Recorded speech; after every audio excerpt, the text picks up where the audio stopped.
Hello anime fan and welcome back to our channel. आज की video में हम एक्सप्लेन करेंगे माय हीरो एकेडमिया सीजन 7 के एपिसोड नंबर 14 को। अगर आपने इसके पिछले एपिसोड्स नहीं देखे तो आपको हमारे चैनल पर मिल जाएंगे। So before we continue please subscribe to my channel and like this video. So let's get start.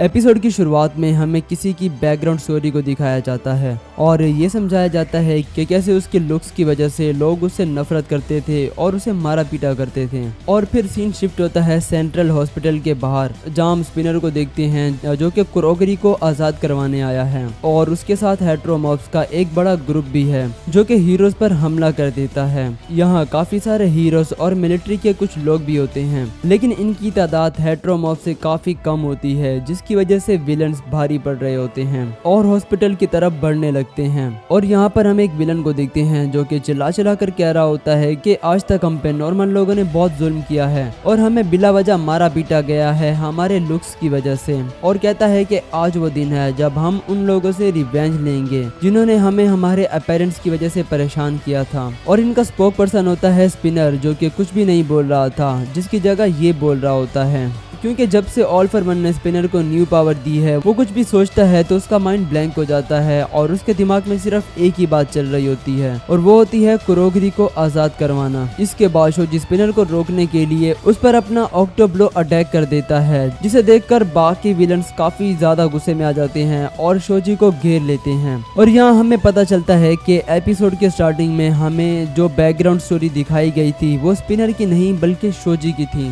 शोजी गुस्से में आकर विलन से पूछता है कि वो बिना सोचे समझे एक हॉस्पिटल पर अटैक करने जा रहे हैं। क्या उन्होंने ये सोचा कि वहाँ के पेशेंट्स और वहाँ के स्टाफ का क्या होगा? जबकि हीरोज ने जाकू हॉस्पिटल में इन्वेस्टिगेशन करनी थी तो उन्होंने पहले से ही हॉस्पिटल के स्टाफ और पेशेंट्स की सेफ्टी का ख्याल रखा था। शोजी एक जोर से हमला करता है और विलन से कहता है कि क्या उनके पास हॉस्पिटल के स्टाफ की सेफ्टी का कोई प्लान है? अगर नहीं तो मैं तुम लोगों को नहीं छोड़ूंगा। शोजी का फेस देखकर स्पिनर और सभी हेट्रोमॉब्स भी हैरान होते हैं क्योंकि उसके फेस पर काफी सारे स्कार्फ होते हैं। स्पिनर कहता है कि क्या फर्क पड़ता है कि हमारे पास कोई प्लान है या नहीं। और स्पिनर की बात को एक्सप्लेन करने के लिए वो विलन कहता है कि स्पिनर के कहने का मतलब है कि हम हमारा मकसद पूरा करना चाहते हैं, उसके लिए कुछ लोगों को सैक्रिफाइस ही क्यों ना करना पड़े। ये सुनकर स्पिनर का दिमाग घूम जाता है और वो एक और क्वार का यूज करके खुद को और ज्यादा पावरफुल बना लेता है। उसका कलर भी रेड हो जाता है और उसका ये न्यू लुक काफी खतरनाक होता है। वो अपने हाथों से काफी सारे ब्लेड्स निकालकर शोजी पर हमला कर देता है, जिससे शोजी का एक हाथ थोड़ा सा कट जाता है। और फिर हम शोजी की एक बैक स्टोरी देखते हैं और जहां वो हीरोज को बता रहा होता है कि कैसे उसके लुक्स की वजह से लोग उसे नफरत करते थे और उसे मारते पीटते थे,